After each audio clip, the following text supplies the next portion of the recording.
하나님의 은혜와 사랑이 오늘 하나님 앞에 예배하는 우리 모두와 함께 하시기를 주님의 이름으로 축원합니다. 오늘은 하나님께 속한 사람이란 제목으로 말씀의 은혜를 나누도록 하겠습니다. 오늘이 3월 첫 주일이네요. 2026년이라는 새해가 시작된 지가 벌써 2달이 훌쩍 지나갔습니다. 우리의 지난 2달 여러분들 어떻게 평가하십니까?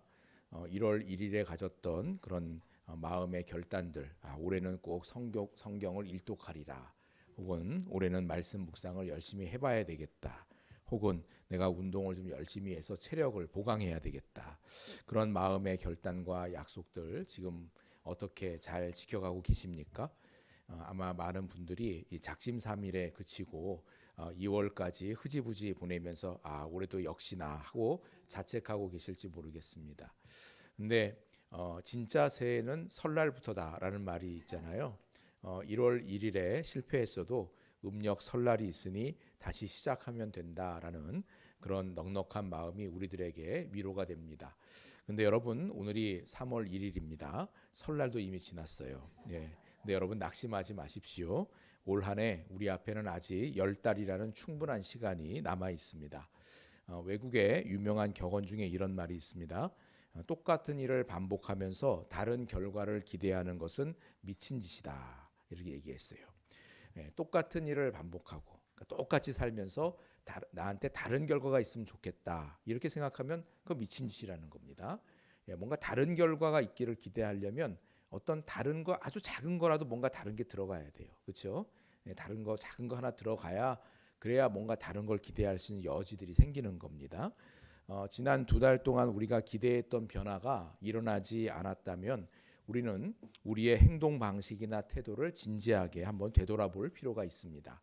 결과가 마음에 들지 않는다면 그 결과를 만들어낸 이전의 습관과 방식에 과감한 변화를 주어야 합니다.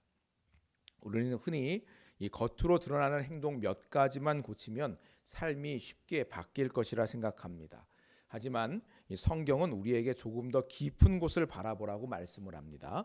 단순히 이 겉으로 드러난 행동의 수정을 넘어서서 우리의 내면과 삶의 근간을 이루는 가장 근본적인 부분이 무엇인지를 묻습니다. 오늘 본문에서 예수님은 유대인들과의 이 논쟁을 통해서 우리의 삶의 모든 변화가 시작되는 지점이자 가장 깊은 뿌리인 이 소속에 대해서 말씀을 하십니다. 오늘 말씀을 통해서 우리가 누구에게 소속되어 있는가, 이것을 다시 한번 확인하시고, 또 우리 앞에 있는 시간을 이전과는 다른 그런 풍성한 결과로 채워갈 수 있기를 주님의 이름으로 축원합니다.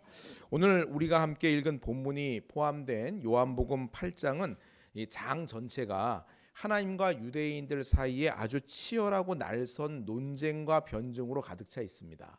예수님은 자신이 누구이며 어디서 오셨는지를 끊임없이 말씀하시고, 유대인들은 주님의 그 권위에 도전하면서 격렬하게 반발을 합니다. 이 논쟁의 흐름 속에 흥미로운 변화가 나타나는데요. 우리 31절을 같이 읽어보겠습니다. 그러므로 예수께서 자기를 믿은 유대인들에게 이르시되 너희가 내 말에 거하면 참으로 내 제자가 되고, 예수님의 말씀을 듣고 예수님을 믿는 유대인들이 나타났습니다. 예수님의 가르침에 감동하여서 제자가 되기로 그렇게 결단하는 사람들이 일어났던 겁니다.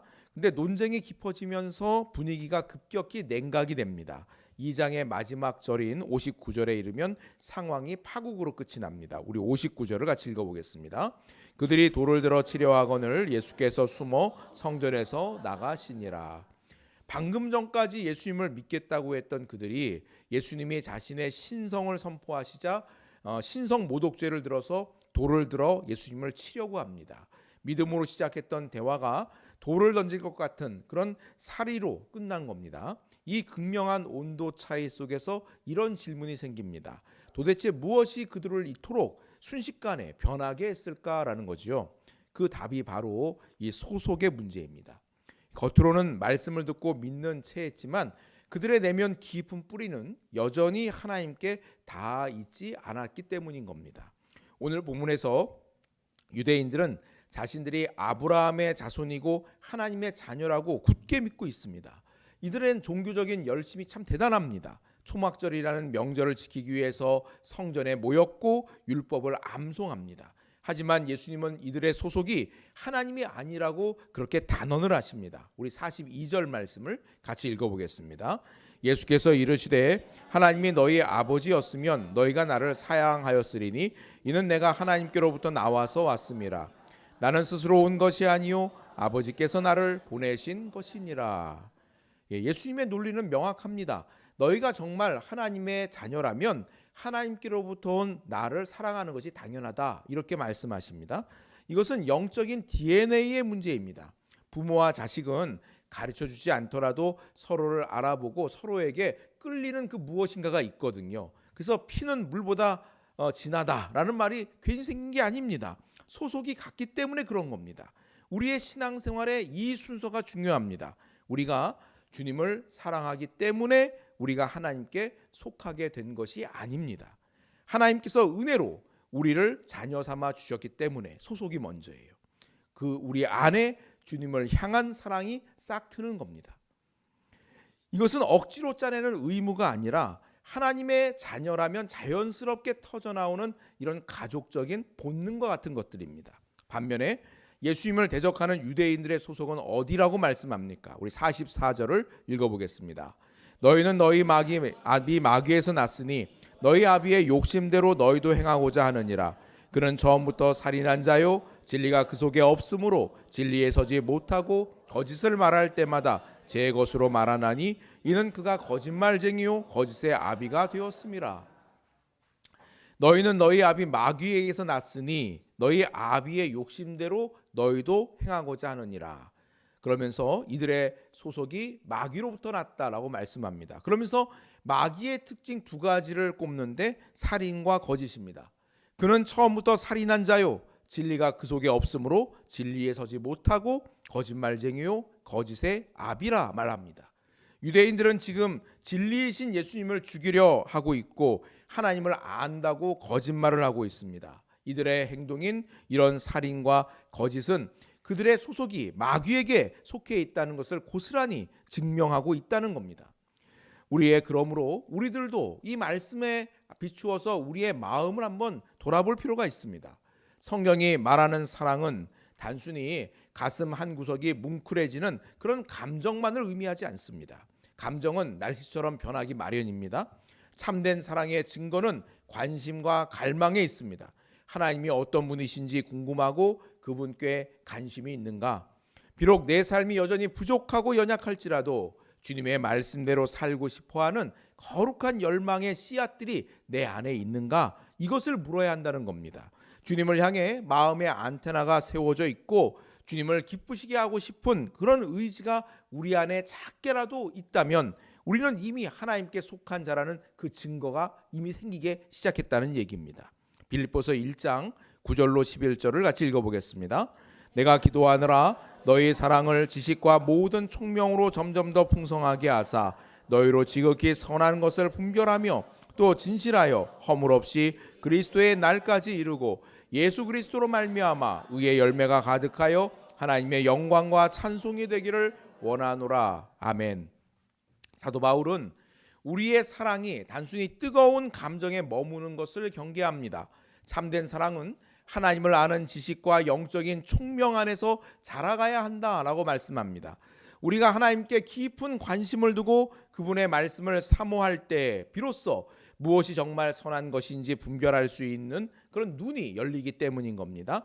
사랑하기에 더 깊이 알게 되고 또 더 깊이 깨달았기에 더 올바른 선택을 하면서 그 뜻대로 살아가게 되는 이 선순환이 우리의 삶에 가득하기를 원한다라면서 그렇게 기도한다고 고백을 합니다. 사도 바울의 기도 속에 있는 순서도 중요합니다. 사랑이 지식보다 앞섭니다. 우리가 주님을 더 깊이 알아가야 하는 이유는 주님을 사랑하기 때문이라는 거죠. 우리 3월을 시작하면서 우리가 구해야 될 그 첫 번째 변화는 주님, 제가 주님을 더 사랑하게 하옵소서. 주님의 자녀라는 신분에 걸맞은 사랑이 우리의 삶을 지배하게 하옵소서. 이와 같은 고백이어야 함을 믿으시기를 주님의 이름으로 축원합니다. 하나님께 속한 사람은 하나님을 사랑한다. 이게 첫 번째 변화라면요. 소속의 변화가 가져오는 두 번째 증거는 순종입니다. 우리 47절을 같이 읽어보겠습니다. 하나님께 속한 자는 하나님의 말씀을 듣나니 너희가 듣지 아니함은 하나님께 속하지 아니하였음이로다. 여기서 듣는다라는 것은 단순히 소리를 듣는 것이 아니라 그 말씀을 마음에 간직하고 따르는 그 순종을 의미하는 겁니다. 많은 사람이 순종을 굴종이나 자유를 억압하는 것쯤으로 오해를 합니다. 내 마음대로 하고 싶은데 왜 자꾸 말씀대로 살라 하느냐, 그렇게 묻습니다. 종교개혁가 마틴 루터는 인간의 의지를 한 마리의 말에 비유를 했습니다. 말은 스스로 달리는 것 같지만 사실 그 위에 타고 있는 사람에 의해서 방향이 결정이 되죠. 그 말을 탄 사람이 하나님일 수도 있고 마귀일 수도 있다는 얘기입니다. 우리에게 완전히 독립된 주인을 태우지 않은 말의 상태는 없다는 얘기입니다. 마귀에게 조종당하여서 죄의 길로 가느냐, 아니면 우리를 사랑하시는 하나님의 인도를 받아서 천성을 향해 가느냐, 이 차이가 있을 뿐이다 라고 이야기를 합니다. 여러분, 진정한 자유가 무엇이라고 생각하십니까? 진정한 자유, 좋아하는 거 내 마음대로 하는 게 참된 자유일까요? 여러분, 참된 자유, 진정한 자유란 해야 할 일을 기쁘게 하는 것, 그게 참된 자유입니다. 선로 위를 달리는 기차를 한번 생각해 보세요. 기차가 가장 큰 자유, 기차에게 있어서 가장 큰 자유는 무엇입니까? 선로를 벗어나서 들판을 마음껏 달리는 것, 그게 기차에게 주어지는 참된 자유일까요? 그렇지는 않죠. 기차는 선로 위에 있을 때만 안전하고 힘차게 달릴 수 있습니다. 선로를 벗어나는 순간 기차는 자유를 얻는 게 아니라 파괴되고 마는 겁니다. 악기를 연주하는 연주자도 마찬가지입니다. 기초를 닦지 않은 초보자는 자기가 치고 싶은 대로 아무 것만이나 누를 수 있습니다. 그러면 그렇게 누르면 자유를 느낍니까? 아니죠. 불협화음만 낼 뿐인 겁니다. 그러나 수만 번의 연습을 통해서 악보와 악기의 주법을 몸에 익히면 그 정해진 규칙 안에서 가장 완벽한 자유를 누리면서 아름다운 음악을 만들어내는 겁니다. 우리 신앙의 자유도 이와 같습니다. 우리를 창조하시고 우리를 가장 잘 아시는 주님의 손에 우리의 고삐를 맡길 때에 나라는 존재는 비로소 가장 안전하고 힘차게 달릴 수가 있는 겁니다. 그것이 바로 순종이 주는 참된 자유인 겁니다. 나아만 장군이 평생의 고질병, 죽을 병에서 낫기를 원할 때 엘리사가 그에게 명한 것은 요단강에 내려가서 7번 몸을 씻으라는 거였습니다. 하나님께서 나아만 장군에게 순종을 요구한 겁니다. 자신의 상식이나 체면을 내려놓고 겸손히 순종해야 한다는 거죠. 처음에는 요단강을 하찮게 여겼습니다. 자신의 고향 아람 땅의 다메섹 강이 요단강보다 얼마나 훌륭한가, 이걸 얘기하면서 그곳에 들어가기를 격렬히 거부를 합니다. 실제로 요단강 그렇게 보기 좋은 강이 아니에요, 여러분. 우리가 찬양 가운데 며칠 후 요단강 건너가 만나리, 왠지 우리가 죽어서 요단강을 건너 주의 나라 들어갈 때 그 요단강은 왠지 신비한 강 같고 뭐 이런 느낌이 드는데, 그거는요 우리나라에 한강이 있어서 그렇습니다. 도심한 가운데 이렇게 멋진 강이 있는 나라가 많지 않습니다. 우리는 그 한강을 늘 자주 보잖아요. 그러다 보니까 왠지 요단강도 그럴 것 같은데, 요단강의 실상은 저희 우이천만 합니다. 그래서 요단강을 이렇게 보면 첫 마디가 에게라는 말이 나온대요. 네, 그럴 수 있습니다. 뭐 강 물도 그렇게 썩 좋은 물도 아니에요. 지저분합니다. 네, 그런 건데 어쨌든 그러니 나아만 입장에서 충분히 그럴 만합니다. 자신의 고향 아람 땅의 다메섹 강, 얼마나 힘차고 풍부한 물이 흐르는 그런 땅인, 그런 강인데 그 요단강에 비할 바가 아닌 거죠. 그런데 내가 겨우 요단강에 와서 7번 몸 담그려고 그 먼 거리를, 그 많은 보물을 싸가지고 병 고치겠다 왔는 줄 아는가 하면서 그냥 화가 치미는 거지요. 그러나 결국 나아만은 요단강으로 내려갑니다. 그 말씀을 보면 계속해서 나아만이 내려갔다라는 표현이 반복이 돼요. 나아만이 요단강에 내려가는 그 모습은 그가 겸손해졌다는 것을 암시합니다. 그는 요단강 물에 자신을 완전히 담글 정도로 내려갑니다. 나아만이 요단강에 들어가는 것은 그의 옛 자아가 죽고 새롭게 태어나는 것을 상징해 줍니다. 말씀에 순종하여 요단강에 7번 몸을 담글 때 그의 몸의 질병은 깨끗이 나았고 그의 피부는 어린아이와 같이 되었다 말씀합니다. 할렐루야. 여러분, 말씀에 순종하기 시작할 때 우리 삶에 질서가 잡히기 시작하는 겁니다. 창세기 1장에서 하나님은 말씀으로 혼돈과 공허 가운데 질서를 세우셨던 걸 볼 수가 있습니다. 하나님께서 먼저 3일 동안 공허하고 혼돈한 흑암에 갇혀있는 세상에 질서를 만들어 가십니다. 빛이 있으라 첫날에 그렇게 명하셔서 낮과 밤을 나누십니다. 이 윗물과 아랫물로 나뉘라 이렇게 명하셔서 궁창을 만드십니다. 아랫물을 나누셔서 땅과 바다를 나누십니다. 이렇게 3일 동안 질서를 잡으신 후에야 비로소 해, 달, 별을 채우시고 생물들을 만드시고 마지막에 인간을 창조하시죠. 이처럼 하나님의 말씀은 무질서를 질서로 바꾸는 능력이 있습니다. 말씀에 대한 불순종이 혼돈을 낳는다면 말씀에 대한 순종은 새로운 질서를 창조합니다. 우주 만물이 질서를 잡은 후에야 생산적인 활동이 시작되었듯이 우리가 말씀 순종으로 삶의 질서를 잡으면 그때부터 우리 인생에도 풍성한 열매가 맺히기 시작하는 겁니다. 우리의 삶에 열매가 없고 혼란과 혼돈이 잦다면 혹시 내 고집대로만 하고 있기 때문은 아닌지, 그래서 우리 자신을 점검해 봐야 되는 겁니다. 우리의 남은 생에 하나님의 말씀의 고삐를 내어 드릴 수 있기를 바랍니다.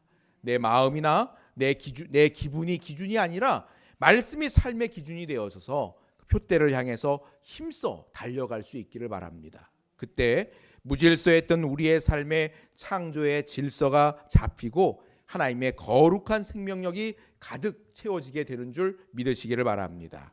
우리 53절 말씀을 같이 읽어보겠습니다. 너는 이미 죽은 우리 조상 아브라함보다 크냐? 또 선지자들도 죽었거늘 너는 너를 누구라 하느냐? 유대인들이 예수님께 묻습니다. 네가 우리 조상 아브라함보다 크냐라고 묻습니다.